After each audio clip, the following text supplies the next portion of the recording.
너의 모든 것 창조하신 우리 주님이 너를 얼마나 사랑하시는지 하나님께 찬양과 경배하는 자 하나님의 선하심을 닮아가는 자 너의 모든 것 창조하신 우리 주님이 너를 자녀 삼으셨네. 하나님 사랑의 눈으로 너를 어느 때나 바라보시고 하나님 인자하기로서 언제나 너에게 기울이시니 어두움에 밝은 빛을 비춰주시고 너의 작은 시름에도 응답하시니 너는 어느 곳에 있든지 주를 향하고. 하나님 그렇습니다. 우리 인생의 주님 유일한 소망 바로 주님이십니다. 아멘. 다른 것 없겠습니다. 주님, 우리 부모도 우리 친구들도 우리 주변의 그 누구도 나의 주님 참 위로가 될 수가 없고 또 나 자신도 얼마나 연약한 자인지 잘 압니다. 더 이상 아버지 헛된 것 바라보고 의지하지 않게 하시고 나의 연약함에도 주님 더 이상 넘어지지 않게 하시고 주님 해바라기가 주님 태양의 빛으로 말미암아 그렇게 아버지 살아가는 것처럼 주님 우리도 마찬가지로 주님께로부터 주님 우리가 생명을 공급받아야만 살아갈 수 있다는 걸 기억하고 주님만 바라보는 주바라기에 주님 또 사람들 될 수 있도록 인도하여 주시고 아멘. 이 시간 또 복음을 들려주셔서 이 복음을 통해서 주님 다는 주님 알 수 없지만 주님 가랑배에 옷깃이 젖는 것처럼 주님 조금씩 우리 안에 예수 그리스도의 생명이 이미 들어왔사오니 새로운 피조물이 되었사오니 우리가 하나님 알게 모르게 우리 생명이 자라가고 있다는 걸 기억하면서 주님 우리가 더욱더 주님 이 완전한 복음 누릴 수 있는 온전한 믿음 온전한 주님 믿음의 사람 되어질 수 있도록 주님 인도하여 주시옵소서. 주님 이 시간 다시 한번 그렇게 주님만 바라보며 주님만 기대하며 나갑니다. 감사하며 예수님의 이름으로 기도합니다. 아멘. 이 복음과 성령을 얘기하기 위해서 좀 이렇게 옛 언약과 새 언약 이런 부분을 좀 다뤄야 되고 그리고 전 이해들을 좀 다루기 위해서 이 로마서를 좀 이해할 필요가 있어요. 로마서 8장이 어떻게 보면 성령장이라고도 해요. 그래서 하나님의 성령에 대해서 얘기를 하죠. 근데 이 성령을 얘기하기까지 이 순서들이 있어요. 로마서 1장은 뭘 얘기하느냐 하니까 로마서 1장은 이게 복음에 대해서 얘기하고 잠시 소개하다가 이방인들의 죄에 대해서 얘기하죠. 이방인들이 죄인이다. 우리가 이방인입니다. 우리가 죄인이라는 것을 적나라하게 얘기합니다. 오늘날 뭐 동성애 그거 다 나와 있어요. 그 동성애 합법화? 그것도 로마서 1장에 다 나와 있어요. 동성애를 합법화하려는 그것이 이방인들이 죄를 짓는데 사회적인 법률까지도 자기 기준으로 다 맞추어서 인간이 하나님이 되어서 자기 기준으로 합법하려고 하는 그 시도들이 로마서 1장에까지도 다 설명하고 있고 로마서 2장은 유대인의 율법을 가지고 있는 하나님을 섬긴다 하는 어떻게 보면은 하나님을 섬기는 그리스도인들에게도 해당되는 것이죠. 이 본문은 그 당시에는 그리스도인들이 아니고 유대인들에게 해당되는 본문인데 유대인들은 율법을 가지고 있으면서도 하나님을 섬긴다고 종교적인 행사를 의식은 취하고 있지만은 철저하게 얘기하죠. 야, 너희들이 율법을 지키고 하나님의 말씀을 받았지만 너희들은 이방인들하고 똑같은 존재 아니냐? 너희가 존재가 바뀌었냐? 존재 하나 바뀌지 않고 그냥 율법의 율법 아래에서 동일하게 도둑질은 다 하고 엄란한 마음은 다 갖고 이방인들과 동일한 존재 아니냐. 그리고 3장에 가면요, 이게 이방인이나 헬라인이나 유대인이나 할 것 없이 다 죄인이다. 죄인이다라는 것을 이렇게 딱 이렇게 못 박아 버립니다. 그 1장의 이방인들, 2장의 유대인들, 그리고 3장에는요, 모든 사람들이 죄를 범하였다. 그래서, 그래서 그럼 율법은 뭐냐? 이제 이런 것들이 이제 계속적으로 이제 설명이 나오죠. 그 율법은 죄를 깨닫게 해주는 것이다. 율법은 죄를 짓지 않고 완전한 대로 나아가게 해주는 것이 아니라 율법은 우리의 한계를 보게 하는 것이고 우리의 존재를 보게 하는 것이다. 우리의 존재가 어떤 존재냐? 유대인들이 율법을 가져서 깨닫는 것이 뭐냐니까 율법대로 살 수 없다라는 것을 이제 깨닫게 되죠. 아, 율법대로 살 수 없는 존재구나. 아, 내 안에 존재에 문제가 있구나. 하나님이 주신 율법이지만 그 율법을 내가 원치 않구나. 그리고 또 그 율법대로 살 수 없구나라는 것들이 율법이 딱 주어지면서 딱 그 기준이 있을 때에 내가 정말 빼도 박도 할 수 없는 존재적인 죄인이라는 것들이 딱 판명되어지죠. 그러면서 이제 아브라함과 아담에 대해서 이제 그것은 이제 4장, 5장에 대해서 이제 그럼 믿음은 뭐냐? 그리고 그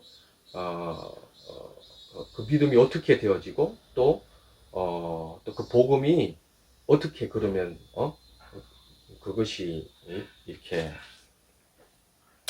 우리에게 주어지는지에 대해서 아브라함과 아담의 어떤 그 예화를 들면서 믿음에 대해서 보여주고 또 아브라함과 아담과 하와의 범죄함을 통해서 그 예수 그리스도가 얼마나 필요한지 이렇게 또 보여주죠.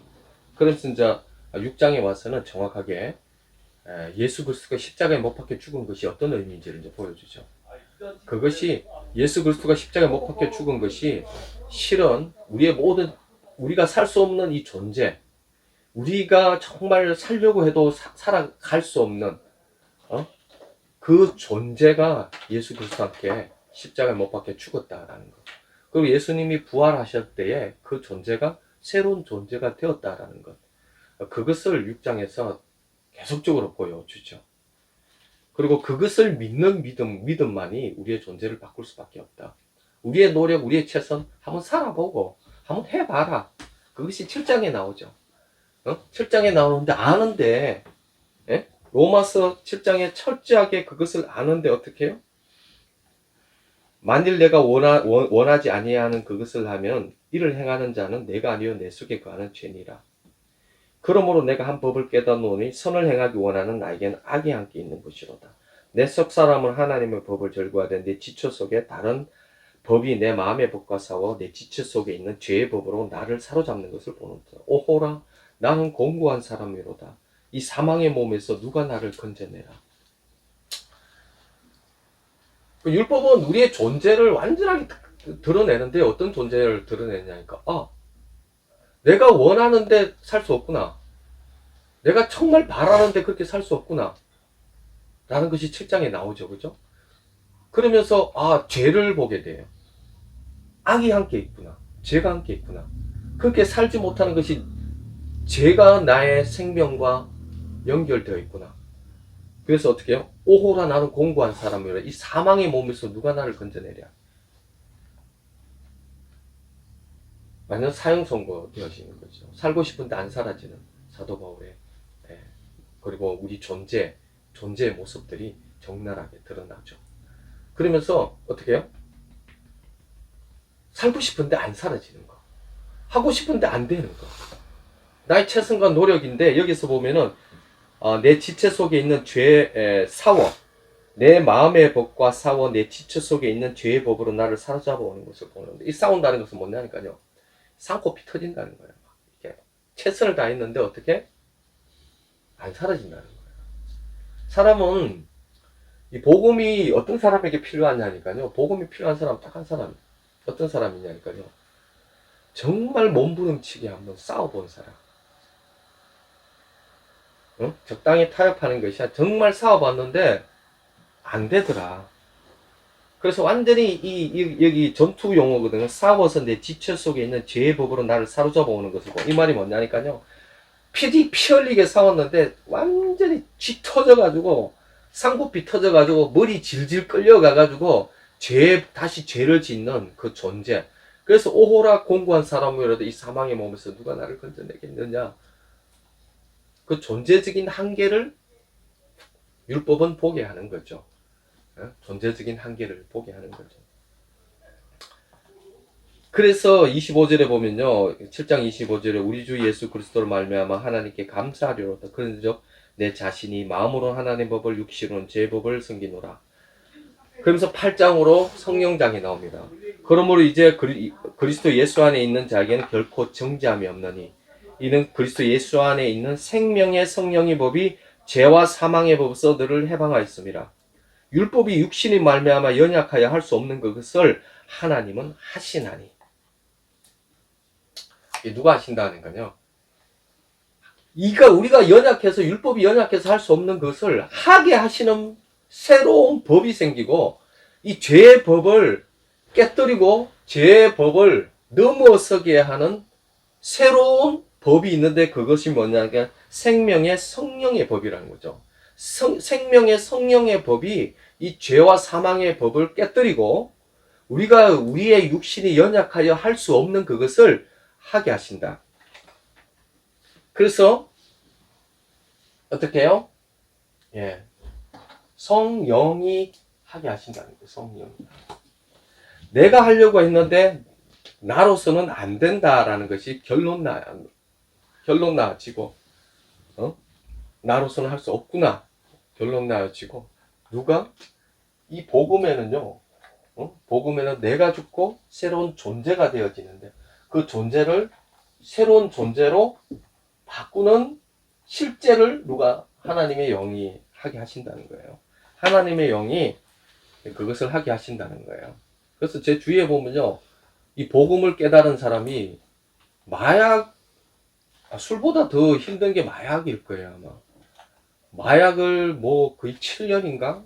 그렇게 하시는 분이 복음에 딱 부딪혀서 마약을 끊는 분이 생기고, 알코올 중독은 쉽게 끊고, 아니, 하나님이 담배는 그냥 해결되어져야 되는 게 아니겠어요? 마약이 해결되어지면은, 그 밑에 것들은 그냥 해결되어져야 되는 것이죠. 그 정인들이 있으니까요. 나 그 정인들을 보고 있거든요. 그 정인들의 얘기를 듣고 있고. 내 주위에도 같이 공동체 생활하는, 그분은 여자분이신데도 알코올 중독되었는데, 그 알코올 중독에서 벗어나시더라고요. 벗어나서 지금은 정말 정인으로의 삶을 달려가고 있는 분이 주위에 참 많습니다. 뭐야, 그게 왜 안 되느냐? 다른 말 존재의 문제입니다. 옛 존재로 그것을 나의 최선과 피나는 노력과 나의 힘으로 하려고 하니까 그게 됩니까? 그거는 우리가 할 수 있는 게 아니죠. 누가 하는 겁니까? 예. 그것은 하나님의 말씀의 약속, 또 그 약속을 실제시키는 성령이 하는 거죠. 그래서 사람으로는 할 수 없으되 하나님으로는 다 된다. 이게 성경의 가장 기본적인 원리입니다. 우리는 못한다. 그래서 사람들이 어떻게 안 되는구나, 나는 못하는구나 라는 것을 깨닫고, 하나님은 하실 수 있구나. 그래서 믿음이 필요한 거죠. 내가 다 할 수 있는데 거기 무슨 믿음이 필요하고 무슨 복음이 필요합니까? 복음이 지식이고 그 이론입니까? 그 연불도 아니고. 그게 실제가 안 되는데 어떻게 사람이 바뀌고 존재가 바뀝니까? 철학이 아무리 심오하고 한다 해도 존재를 바꿉니까? 다른 종교가 존재를 바꿔요? 택도 없는 소리예요. 존재는 바뀔 수가 없어요. 안 바뀌어요, 존재는. 존재는 죽고 살아야 바뀌는데, 죽고 산 것은 예수 그리스도가 죽고 산 그것을 믿음으로 그것이 나에게 실제되어지게 하는데, 나에게 실제가 되게 해주는 것이 내가 실제 되어져야 된다고 막 이게 자기 최면을 건다고 그게 실제가 되어집니까? 그것은 인간이 할 수가 없는 것이고 누가 하셔야 되느냐니까. 그 복음의 그 내용이 실제되게 하시는 하나님의 영이 그것을 실제되게 해주셔야 되는 거예요. 그래서 복음은요, 성령으로 살아가는 거예요. 성령으로 살아가는 것이 복음이죠. 그것을 끊임없이 얘기하고 있는 것이 구약에서 많은 것이 나오는데, 예레미야 31장 한번 옛 언약과 새 언약에 대해서 한번 좀 보도록 하겠는데요. 옛 언약은 또 뭐냐? 그리고 또 새 언약은 뭐냐? 여기 예레미야 31장 31절에서 34절 여러분들이 다 이렇게 한번 같이 돌아가면서 봉독해서 한번 읽어보도록 하겠습니다. 제가 한 절 읽고 여러분들이 한 절 읽고 해서 보도록 할게요. 예레미야 말씀이니라. 보라, 날이 이르르니 내가 이스라엘 집과 유다 집에 새 언약을 맺으리라. 이 언약은 내가 그들의 조상들의 손을 잡고 애굽 땅에서 인도하여 내던 날에 맺은 것과 같이 아니할 것은, 내가 그들의 남편이 되었어도 그들이 내 언약을 깨뜨렸음이라. 여호와의 말씀이니라. 그러나 그날 후에 내가 이스라엘 집과 맺을 언약은 이러하니 곧 내가 나의 법을 그들의 속에 두며 그들의 마음에 기록하여 나는 그들의 하나님이 되고 그들은 내 백성이 될 것이라. 여호와의 말씀이니라. 그들이 다시는 각기 이웃과 형제를 가르쳐 이르기를 너는 여호와를 알라 하니, 이는 작은 자로부터 큰 자까지 다 나를 알기 때문이라. 내가 그들의 악행을 사하고 다시는 그 죄를 기억하지 아니하리라. 여호와의 말씀이니라. 예레미야 선지자는 이제 눈물의 선지자라고 하거든요. 예레미야가 이렇게 활동했던 때는 그 북이스라엘이 멸망하고, 그러고 난 다음에 이제 남유다가 또 하나님 앞에 바벨론으로 멸망당하기 직전과 또 멸망당했을 때, 그리고 멸망당한 후에까지도 어떻게 보면 가장 처절한 그 과정들을 예레미야가 그 남유다의 멸망을 직접 눈으로 목독하고 다 본 것이죠. 그 슬픈 노래가 예레미야 애가죠. 예레미야 애가 읽어보시면은 얼마나 예레미야가 많이 울었는지, 얼마나 가슴이 찢어졌는지를 이해할 수 있을 것입니다.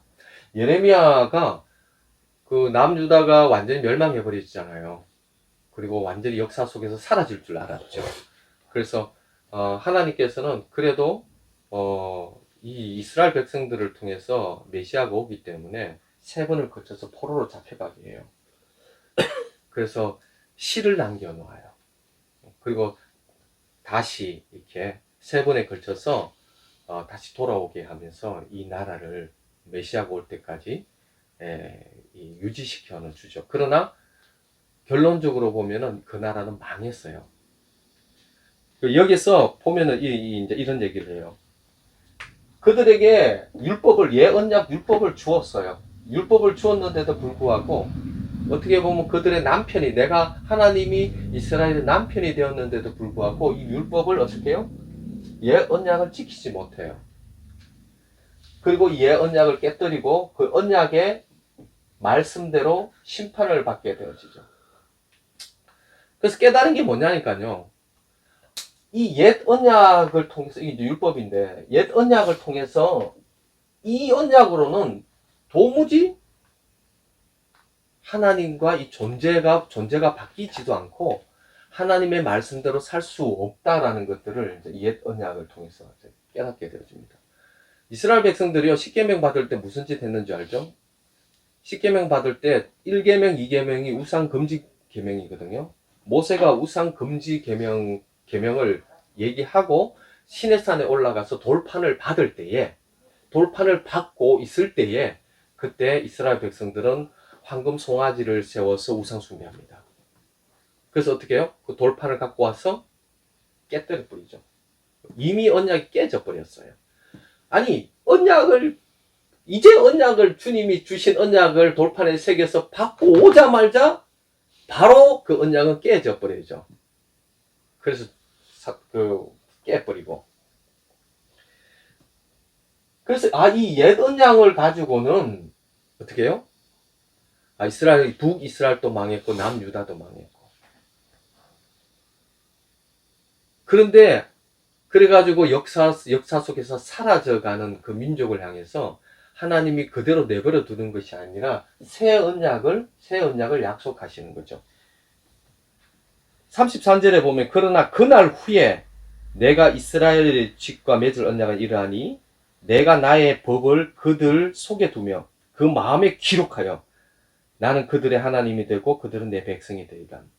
율법을 밖에다가 기록하니까, 돌판에다 기록하니까 지키지를 않는 거예요. 그래서 어떻게 해요? 새 언약을 주는데 새 언약은 어떻게 하느냐니까 아예 마음판에다가 돌판을 내서 새기는 게 아니라 마음 속에다가 기록을 해버려요. 마음 속에다가 기록해버리면 마음이 원하면 어떻게 해요? 할 수 있는 거예요.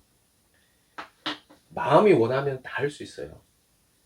마음이 원치 않기 때문이죠. 그죠? 우리가 죄를 짓는 것은 죄를 짓고 싶은 마음 때문이죠. 그죠? 우리의 마음이 죄를 사랑하고 죄를 좋아하기 때문에 죄의 마음이 끌리기 때문에 죄를 짓는 거죠. 그죠? 근데 마음이 원하면요 무슨 짓이든지 다 합니다. 지가 원하면요 게임을 그냥 3박 4일 잠도 안 자고 밥도 안 먹고 그냥 할 수 있는 것이 그냥 독수리 날개친 같이 지가 원하면 다 할 수 있는 것이 인간입니다. 못하는 것이 없어요. 능력이 없어서 못한다? 아니에요. 능력 충만합니다. 지가 원하면요 무슨 짓을 해서 다 합니다. 미션 임파서블이 없어요. 미션 파서블이에요. 지가 원하면은 다 할 수 있는 것이 인간의 마음입니다. 그런데 어떻게 해요? 이 마음이 고장나고 마음이 문제가 생겨서 그것을 원하지 않는 거예요. 그냥 죄를 좋아하고 죄를 사랑하고. 그런데 어떻게 해요? 하나님께서 새 언약은 어디에다가 새겨버린다? 마음판에다가 새겨버린다. 그래서 그것을 어떻게 해요? 마음이 하나님의 말씀을 지킬 수 있도록 만들어 주신다는 거죠. 그게 어떻게 해요? 예수 그리스도가 오기 전 700년이 더 넘는 그 전에 이 새 언약을 이미 말씀했죠. 그래서 예레미야는요, 이 새 언약이라는 것이 복음이거든요. 이 복음을 예언자들은 이 복음을 기대하고 기다렸던 거죠. 이것을 구체적으로 에스겔 36장 26절에서 28절에서 더 구체적으로 설명하고 있습니다. 에스겔 36장 26절에서 28절 영을 너희 속에 두고 새 마음을 너희에게 주되 너희 육신에서 굳은 마음을 제하고 부드러운 마음을 줄 것이며 또 내 영을 너희 속에 두고 너희로 내 일들을 행하게 하리니 너희가 내 규례를 지켜 행할지라. 내가 너희 조상에게 준 땅에서 너희가 거주하면서 내 백성이 되고 나는 너희 하나님이 되리라. 여기서 에스겔에서 더 구체적으로 예언이 새 언약의 예언이 구체적으로 보여주는데요. 뭘 얘기하고 있느냐니까 새 영, 하나님의 영을 주고 새 마음을 너희에게 줘서 부드러운 마음을 주고 하나님의 영을 너희 마음속에 두어서 율례를 행하게 하리니 너희가 그 규례를 지켜 행할지니라. 어떻게 해요? 마음판에 새긴다 이 말이 뭐냐니까요. 마음을 새롭게 존재를 바꾸는 것은 복음이 하는 것이죠. 복음이 우리의 존재를 바꾸고 그리고 하나님의 영, 성령을 주셔서 어떻게 한다요? 성령을 주셔서 하나님의 율례를 행하게 하리니. 그래서 너희가 그 규례를 지켜 행한다는 거죠. 그래서 어떻게 해요? 하나님의 영, 성령이 이미 에스겔 선지자 예수님이 오기 전에 이미 새 언약의 약속들을 주어져요. 에스겔도 어떻게 해요? 에스겔도 이미 포로 잡혀갔잖아요. 나라가 그 바벨론이 침공해가지고 이미 포로 잡혀가서 에스겔은 어디에서 예언을 하느냐니까요. 바벨론, 그발강가, 그 바벨론에서 예언한 거예요. 그래서 잡혀가서 그 바벨론에서 이 망한 이 나라에 대해서 새로운 언약을 주시는데, 이 옛 언약이 우리가 지켜지 못했는데, 이제는 그 지키지 못하는 것이 아니라 하나님께서 우리의 마음 가운데에서 새 영을 주셔서 그것을 지키게 할 수 있도록 하게 하신다. 그래서 어떻게 해요? 누가 하게 하신다고요? 이게 하나님이 하시겠다는 거예요. 하나님이 하시겠다. 너희들이 못하는 것을 하나님께서 하시겠다는 것이죠. 그리고 이사야 32장 13절에서 15절 말씀. 이사야 32장 13절에서 15절 말씀. 예.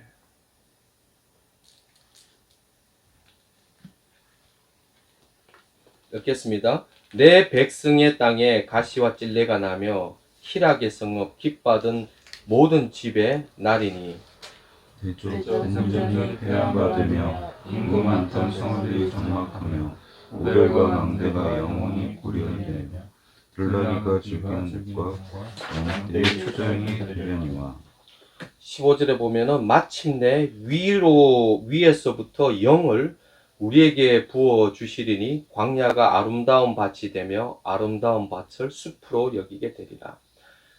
이사야에서도 뭘 얘기하냐니까 이게 완전히 그 멸망할 유대의 멸망을 얘기하고 있죠. 그리고 바벨론이 와서 진짜 그렇게 멸망되어지죠. 그러나 어떻게 마지막에 하나님이 그냥 그 멸망 두는 것이 아니라 새 언약을 얘기하고 있는데, 마침내 위로부터 영을 우리에게 부어 주리니 광야가 아름다운 것이 되고, 광야가 어떻게 아름다운 밭이 되겠어요? 이거는 인간이 할 수 있는 것이 아니죠.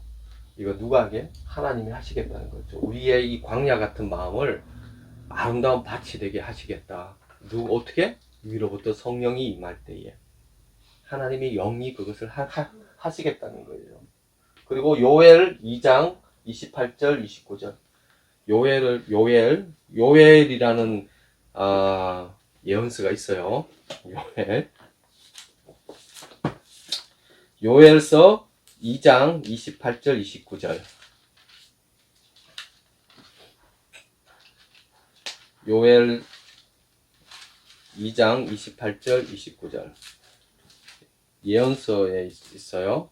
요엘 예언서 2장 28절 29절. 제가 읽을게요. 그 후에 내가 내 영을 만민에게 부어 주리니 너희 자녀들은 이 장래일을 말할 것이며 너희 늙은이들은 꿈을 꾸며 너희 젊은이들은 이상을 볼 것이며 그때 내가 또 너의 영을 남성과 여종에게 부어줄 것이며. 예, 이 요엘이 이거는 오순절날 이게 성취가 되었죠. 그대로 어떻게 해요? 하나님의 성령이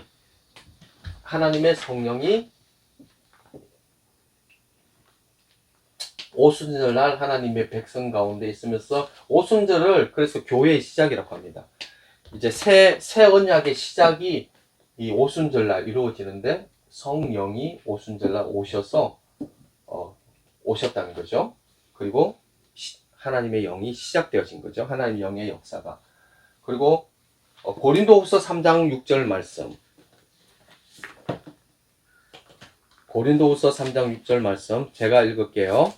한번 들어보세요. 그가 또한 우리를 새 언약의 일꾼 되기를 만족하게 하셨으니 율법의 조문으로 하지 아니하고 오직 영으로 함으로 율법의 조문은 죽이는 것이요 영은 살리는 것이라. 새 언약이랬죠. 그죠? 율법의 조문이라는 것은 옛 언약이죠. 이 옛 언약 율법의 조문은 죽이는 것이요 새 언약 영은 하나님의 성령은 살리는 것이다. 그래서 우리가 어떤 사람이 되었냐? 새 언약의 일꾼이 되었다. 이제 이렇게 얘기하죠. 그래서 이스라엘 백성들이 멸망하고 난 다음에 하나님께서 끊임없이 뭘 보여주느냐니까 이 새 언약, 그 새 언약을 기다렸죠. 그죠? 그리고 그것을 통해서 그 새 언약을 구체적으로 더 깊이 들어가 보니까 뭐냐? 하나님의 성령이 우리 마음 가운데 부어주셔서 그 일을 하시겠다는 거죠. 그것이 새 언약을 구체적으로 설명한 것이 로마서 8장이에요. 오늘 읽은 본문 로마서 8장. 그래서 로마서 8장은 이것은 예언자들이 그토록 기다리고 기다렸던 성령이 오셨는데 어떻게 해요? 우리가 복음으로 살 수 없는 이 존재적인 이 존재를 어떻게 해요? 복음이 바꾸고 우리의 마음을 새롭게 하고 누가 하나님의 영이 오셔가지고 그 영이 우리가 연약해서 할 수 없는 것을 어떻게 해요? 누가 하신다? 하나님의 영이 성령이 그것을 살게 하신 죄와 사망의 법에서 생명의 성령의 법이 죄와 사망의 법에서 우리를 해방시키는 그 일을 누가 하느냐? 성령이 하신다고. 그래서 이 성령이 오신 것은 뭐 은사 주고 뭐 방언하고 뭐 치욕 그것보다도 더 중요한 거 있어요. 그거는 성령이 오시면은 그냥 은사는 그냥 선물로 주는 거고 성령이 오신 구체적인 이유가 뭐냐니까요. 우리의 존재를 바꾸고 복음으로 살 수 있도록 우리가 하나님의 말씀대로 살 수 있도록 우리의 존재를 바꾸고 복음대로 살 수 있도록 하시기 위해서 뭐가 오신다? 하나님의 성령이 오시는 거예요. 그러니까 하나님의 성령이 오신다는 것은 뭐냐니까 이 새 언약의 일꾼이 되게 하고 우리의 존재를 바꾸고 우리의 존재가 그 존재답게 하나님의 존재답게 살기 하기 위해서 어떻게 해요? 성령이 오신 거죠. 그래서 우리 안에 하나님의 영이 거하고 있습니다. 하나님의 영이 없으면은 하나님의 백성이 아니에요. 성경이 이렇게 나와 있죠, 그죠?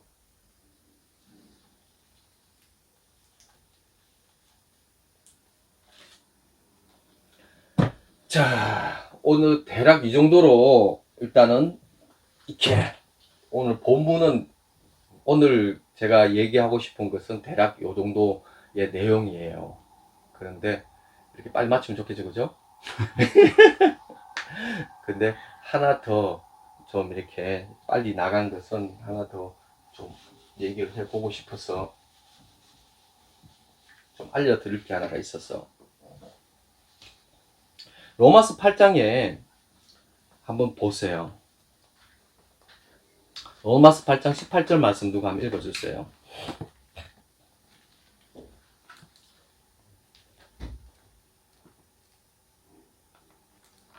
네, 아무나 읽어주세요. 한이 한번 읽어주세요. 생각하건대 현재의 고난은 장차 우리에게 나타날 영광과 비교할 수 없도다. 아멘. 17절 한번 읽어주세요. 자녀이면 또한 상속자 곧 하나님의 상속자요 그리스도와 함께 한 상속자니 우리가 그와 함께 영광을 받기 위하여 고난도 함께 받아야 할 것이니라. 21절 한번 읽어주세요. 그 바라는 것은 피조물도 썩어짐의 종 노릇한 데서 해방되어 하나님의 자녀들의 영광의 자유에 이르는 것이니라. 아멘. 29절 누가 한번 읽어주세요. 영어. 하나님이 미리 하신 자들을 또한 그 아들의 형상을 본받게 하기 위하여 미리 정하셨으니 이는 그로 많은 형제 중에서 맏아들이 되게 하려 하심이니라. 예.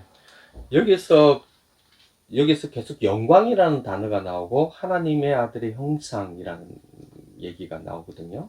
17절에 보면은 우리가 그와 함께 영광을 받기 위하여, 그리고 18절에 보면 우리에게 나타날 영광과 비교할 수 없다. 21절에 하나님의 자녀들의 영광의 자유에 이르게 한다.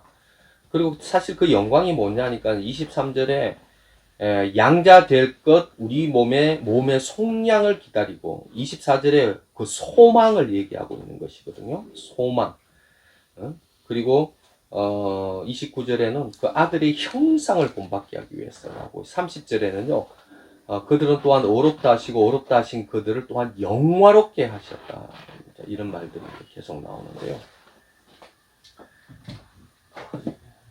영광이라는 것을 조금 제가 좀 이렇게 설명을 좀 드리고 싶은 게, 이 복음에는요, 고린도 후서 4장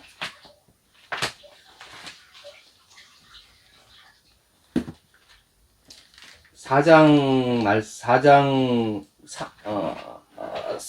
5절 말씀에 보면은 이런 말씀이 있어요. 그들 중에 이 세상의 신이 믿지 아니하는 자들의 마음을 혼미하게 하여 그리스도의 영광의 복음의 광채가 비치지 못하게 함이니 그리스도는 하나님의 형상이니라.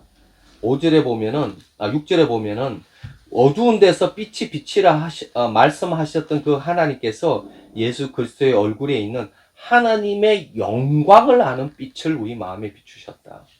계속 뭐냐면 그리스도의 이 영광을 얘기하고 있거든요. 영광의 광채.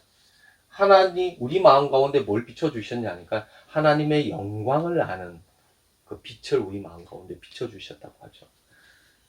그리고 예수님께서도 우리를 위해서 기도하는데 요한복음 17장 24절 말씀에 보면은 이런 말씀이 있어요. 이거는 이제 기도하는 예수님의 기도 내용인데, 아버지여 내게 주신 자도 나 있는 곳에 나와 함께 있어 아버지께서 창세 전부터 나를 사랑하심으로 내게 주신 나의 영광을 그들로 보게 하시기를 원하옵나이다. 창세 전에 하나님께서 그 예수 그리스도의 그 영광을 이렇게 믿는 자들도 좀 보게 해달라고 주님이 기도해요. 그래서 예수님이 기도하면 어떻게 해요? 이게 중요한 예수님의 기도 내용이었는데 그 기도 내용대로 사도 바울과 제자들이 하나님 그 예수 그리스도의 영광을 보게 되어집니다.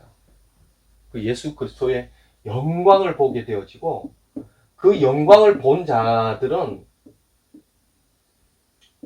사실 이제 이게 복음과 그 영광이 얼마나 아름답고 이 세상 것을 비교하면요, 이 세상은 정말 이게 배설물 똥이라고 하죠. 이 세상의 영광과 그 우리가 예수 그리스도의 그 영광, 또 우리가 그 예수 그리스도의 영광에 참여할 그 영광과 비교했을 때 그 사도 바울은요, 그 모든 것은 배설물로 여기고 그 그리스도의 영광을 잡기 위해 가지고 달려가는 거죠. 그 세상의 영광과 우리가 앞으로 누릴 그 영광은요, 이게 비교 대상이 아니에요.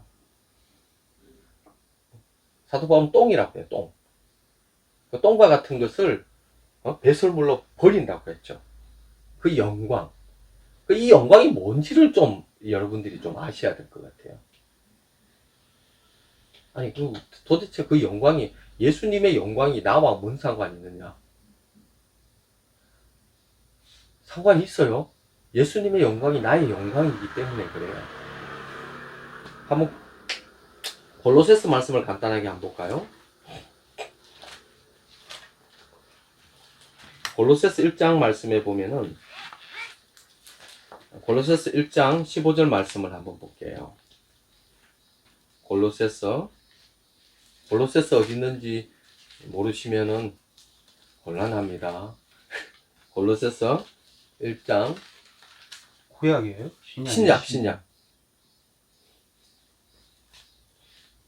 여러분들이 복음을 못 누리는 이유 중에 하나가 뭐냐니까 말씀을 모르기 때문에요.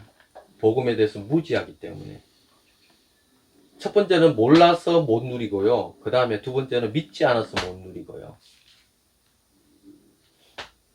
골로새서 1장 15절 말씀. 그리고 그리스도의 그 영광을 보지 못해서 그것이 얼마나 엄청난 그 밭에 감추인 보화와 같은 것인지를 모르기 때문인 거죠. 15절에 보면 이래요. 그는 보이지 아니하는 하나님의 형상이요 모든 피조물보다 먼저 나시느니. 16절에 만물이 그에게서 창조되되, 만물이 예수 그리스도에 의해서 창조되었어요. 하늘과 땅에서 보이는 것과 보이지 않는 것과 혹은 왕권들이나 주권들이나 통치자들이나 권세들이나 만물이 다 그로 말미암고 주님으로부터 말미암아 창조되었어요. 그를 위하여 창조되었고 그 예수 그리스도를 위해서 창조되었다고요. 그가 또한 만물보다 먼저 계시고 만물이 그 안에 함께 섰느니라. 예수 그리스도의 영광이 어떤 영광이냐니까요. 그분의 영광이라는 것은 하늘과 땅과 보이는 것과 보이지 않는 이 세상의 그 모든 주권자들, 그리고 그 천사들, 자들 할 것 없이 그 모든 것들을 주님이 창조하셨고, 그리고 그 창조한 것은 누구를 위해서? 예수 그리스도를 위해서 창조되었고, 그리고 그 만물, 다른 말로 하면요, 이 세상의 만물의 권한과 만물을 유지하고 있고, 이 만물이 있게 되어진 원인이자 이 만물이 만물되게 하고 만물의 존재 가치의 권한이 되신 분이 누구냐 하니까요, 예수 그리스도인 거예요. 그래서 뭐라고 얘기하느냐 하니까요, 27절에 보면은 이런 얘기가 있어요. 26절부터 읽어볼게요. 골로새서 1장. 이 비밀은 만세와 만대로부터 감추어졌던 것인데 이제는 그의 성도들에게 나타났고, 그 영광을 보여주셨다는 거죠. 예수 그리스도께서 기도하셨잖아요. 창세 전부터 주님이 나를 사랑함으로 나의 영광을 아버지 하나님, 나를 믿는 자들에게도 보여달라고 예수님이 기도하셨잖아요. 그래서 그 기도대로 그 영광이 교회 가운데, 특히 사도 바울 가운데에서도 그 영광이 보여졌는데, 그 영광이 어떤 영광인지 사도 바울이 보고 기절할 뻔했다는 거예요. 그리고 그것은 만대와 만세로부터 감춰졌던 것인데 이제는 밝게 드러났다는 거죠. 모든 선지자들이 그토록 보고 싶었던 그 메시아가 올 것을 기대했는데, 그 메시아가 예수 그리스도고, 27절에 하나님이 그로 말미암아 이 비밀의 영광이 이방 가운데 얼마나 풍성한지 알게 하려 하심이라. 이 비밀은 너희 안에 계신 그리스도시니 곧 영광의 소망입니다. 여러분이 여기에 존재하는 이유, 이 땅이 존재하는 이유, 이 우주가 존재하는 이유, 또 보이지 않는 그 모든 영의 세계에 존재하는 이유, 그 모든 존재하는 이유, 그걸 누가 창조하셨다고요? 예수 그리스도가 창조하셨고, 그 존재하는 이유는 예수 그리스도를 위해서 존재하고 있다고 하고, 그 철학에서 죽도록 그 만물의 권원에 대해서, 기원에 대해서 그 헛소리들 많이 하잖아요. 물이다, 불이다, 뭐 공기다, 뭐 수금지와 목토 하면서 뭐, 실은 그들이 찾고자 하는, 이 인류가 찾고자 하는, 이 인류가 알아야 되는 우리 존재 권원이 누군가 했지만 예수 그리스도라는 거예요. 그 예수 그리스도의 그 영광을 본 자. 그래서 그 예수 그리스도가 그 영광, 만세와 만대로부터 감추어졌던 그 영광을 본 자. 그 영광을 본 자가 그 진리를 본 거죠. 또 예수님께서 그 영광을 보게 해달라고 했고, 그 영광은 말세 우리가 또 누릴 영광이고, 그래서 그 영광에 참여하기 위해서는 고난을 기쁘게 받아야 된다. 그 고난은 영광에 참여하기 위해서 받는 것이다 하면서 그 고난을 기쁘게 받는 그런 일들이 이제 일어나게 되죠. 그래서 어떻게 해요? 실은요, 우리가 봐야 되는 것은 영광이에요. 예수 그리스도의 영광. 그리고 우리가 참여할 그 영광. 그 영광을 어떻게 해요? 우리는요, 이 영광에 참여하기는커녕 지옥의 땔감밖에 되지 않는 존재였어요. 근데 그러면은 이 영광에 참여할 수 있는 그 거룩함과 그 의로움과 그 영광의 가치가 될 만한 그 열매들이 맺어야 될 거 아니에요. 그 죄인 덩어리가 영광에 참여할 수 있나요? 죄 덩어리가 영광에 참여할 수 없잖아요. 그 영광에 참여하게 하는데 어떻게 해요? 우리의 존재를 바꾸고 누가요? 성령님이 그 영광에 참여할 수 있는 그 모든 것들을 어떻게 해요? 행하시겠다는 거예요. 네, 행하시겠다는 거예요. 믿으시면 돼요. 누가 하시겠다고요? 하나님이 하시겠다는 거예요. 우리의 모든 문제 있습니까? 우리에게 정말 극복하기 힘든 그런 문제, 어떻게 보면 인호 형제한테도 좀 제가 챌린지를 하고 싶어요. 도전을 하고 싶고, 다른 분들도 한 가지.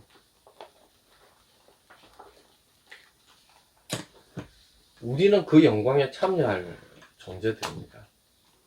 그 영광을 지금, 그래서 그 영광을 믿음 가운데 누려야 되는 존재들이고요. 어떻게 보면은 우리의 존재가 바뀌었다고 얘기합니다. 예수 그리스도가 2000년 전에 죽을 때 우리도 죽었다고 얘기합니다.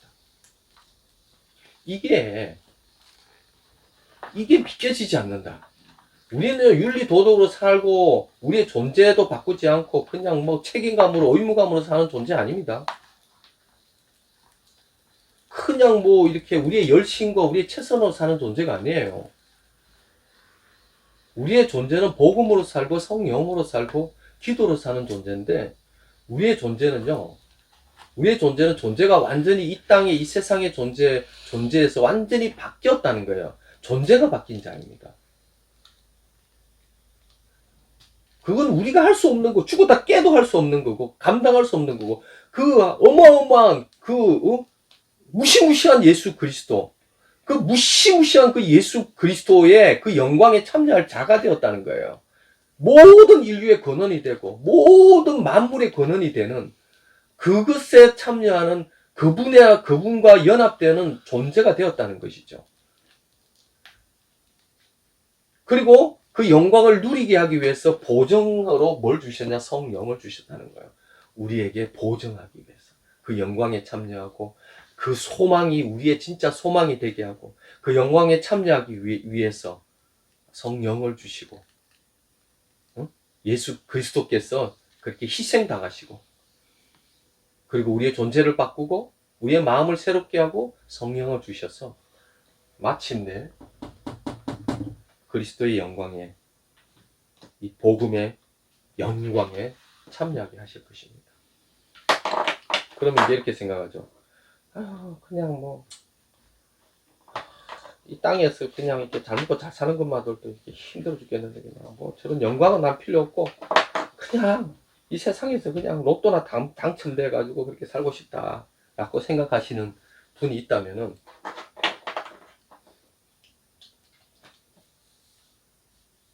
그렇게 사세요. 그렇게 티지. 주님이 주시는 그 영광, 주님이 주시는 그것에 대해서 그 영광을 보지 못한 자들의 어떤 공통적인 이제 특징이겠죠. 그러니까 웃기는 거죠.